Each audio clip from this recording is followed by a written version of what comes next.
Text the Nation this week, listeners. We're asking you about juvenilia, great works of literature or playwriting or screenwriting or drawing or anything, really, that you did when you were, very young. Here's one from Steve Curran. He says, when I was about 5 or 6, I attempted to produce a series of Action Force-inspired comic books. Mm-hmm. I think it was probably a sort of boys' war comic book. It's a whole alien world to me. His Action Force-inspired comic book was called, open quotes, capital letters, Stephen! Exclamation mark, close quotes. Brackets, naturally, I was the hero. That's a good idea for a book. I have a vivid memory of being halfway through drawing the title page for one edition when I was called into the next room to have my dinner. No doubt with the word, Stephen! Which is less action-packed. When I returned, I discovered that my older brother had made his own contribution to the page, completing the half-written title STEP with In Poo.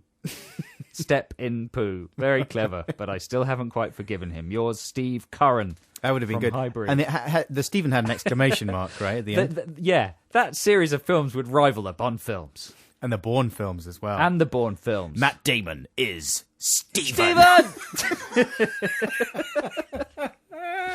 And you could have like a lightning strike for the S in When people got in trouble, they would shout, Stephen! Yes! That would be one of the scenes. Stephen! Yes! I'm in trouble! Okay. Hang on! Just coming. I'm coming! Exclamation mark. You could get Morrissey to be in it as well. Why? Because he's called Stephen. Really? Yeah, he would relate to that easily. Wow. That's a very good idea. I think you should keep the film rights available for that, Steve. Stephen! Yes! Here's one from David Millen. He says, when I was about 10, I wrote a screenplay heavily influenced by the Die Hard films. It had way too much swearing in it, dragged on for about 6 pages, during which the narrative completely crumbled. It included the lines, quote, holy crap, I've been shot, and, quote, call for backup now. Those are good lines. You're fine with those lines. What are you talking about? Then, trying to get it published, I sent it off to one of those newspaper advertisements which said writers get paid per word in a vain attempt to earn some money.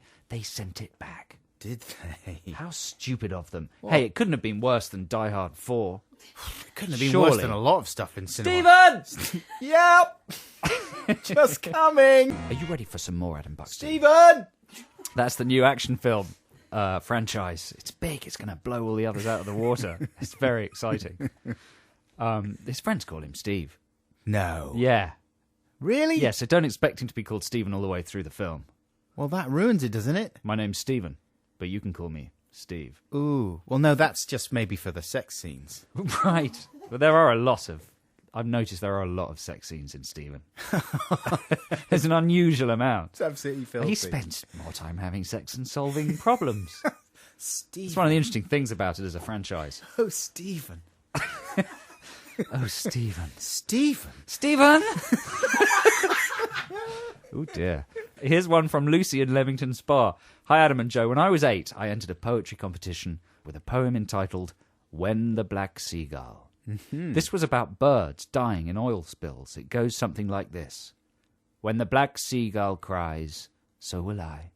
When the black seagull dies, so will I, so will I. I was waiting for that. The repetition. From Lucy. That's quite good, isn't it? That's very good. Sounds very emotional. How old was she? She doesn't say. No, 8. She says she's 8. 8. That's amazing for 8, isn't it? She's got the whole... That's all you need to know about poetry right there. Alistair McAllister. Could that be real? Well done if it is. Says, authoring, I made up a detective duo called Egghead and Nuts. Egghead was a giant egg in big boots, and his sidekick was a little yellow man who wore a cap and smoked a pipe. Their meeting place was the shed at the bottom of the garden, and they travelled between missions on a bogey, brackets, northern word for go-kart, made from an old door. I never wrote a word, but drew some fabulous elaborate pictures. Never wrote a word. Egghead and Nuts. Yes. That's very good. That could be big. That could easily. Sell that to Ragdoll Productions. Come on. Stuart in Cambridge. The Adventures of Knight Rider and the Ewoks. Okay. I was 7, and there were about 6 illustrated short stories. My mum still has some. He's way ahead of the curve. He's mashing stuff up. That's like AVP. It is, isn't it? Knight Rider and the Ewoks. What would they be crammed on the back seat? Does Knight Rider even have a back seat? What do they say, the Ewoks? Michael, who are these strange furry passengers? They don't say, "Ooh, teeny." That's the Jawas. Well, they say just tack, tack, tack, tack, tack, tack. Something like that. Hi, Adam and Joe. I wrote a book of poems called Say It With Snails. From Helen in Wallasey. Yeah. That's it. Say it with snails. What would you say with snails? You have to... That could be the world's most unsuccessful shop. What's she going to do? Is she like spelling words out with snails? She just sticking them onto things? It's a book of poems called Say It With Snails. That's what I'm saying. Helen, we need to know more about Say It With Snails. If you could say something with snails. What was that laugh, Jude?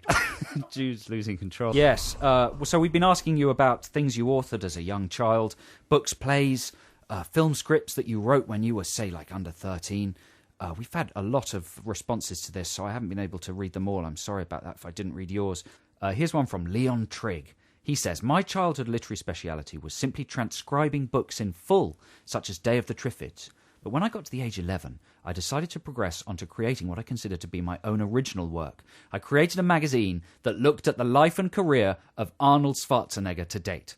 It included photocopied pictures and transcribed interviews from bodybuilding magazines.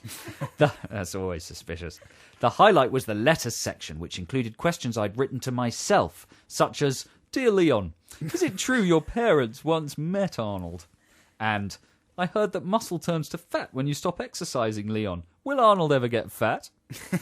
My answers were thoroughly researched and respectful. Yes, they did indeed meet Arnold at Miss Olympia in New York.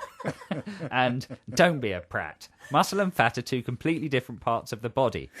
I made a killing with the publication. All 25 copies sold for 25p each at school. Whoa. That's over £6 to spend in the tuck shop. That's good, man. Very impressive. Isn't that good? I'd like brilliant. to read that magazine. Absolutely. Well, listen, if you can send us a copy of any of these things, we'd be delighted. We'll come back to them, yeah.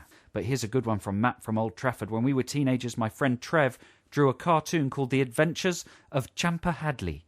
His catchphrases included, Astronomy Oodah! And mine are also satchel rands. Wow. It also featured a badger in a gas mask. I've never forgotten it. Astronomy Oodah! Stephen! Stephen! There's a whole film emerging here. I'm coming. Astronomy Order!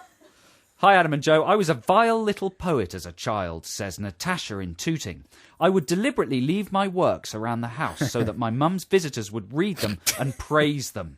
I also clocked that I'd seem cleverer by not using rhyme. Mm-hmm. My poetry career peaked at 11 with the publication in the school magazine of my two greatest works. These were the nihilistic After the Holocaust. Oh, brilliant. Whose opening line was desolation, despair, and the inadvertently erotic Climax of the Night, a description of fireworks night.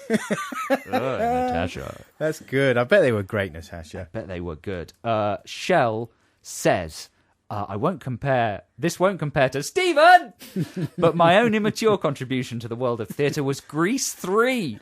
Wow. I wrote it with my friend Emma and we put it on at our youth club. I played the lead role of the good girl who is led astray by the cool girls and tries smoking. Oof. We even made fake cigarettes by putting talcum powder in cotton wool, wrapping it up in a tube. When you blew in one end, the talcum powder puffed out the other to look like smoke. Very good.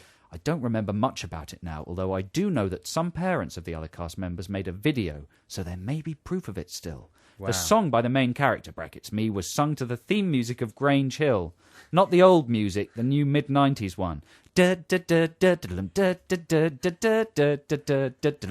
one.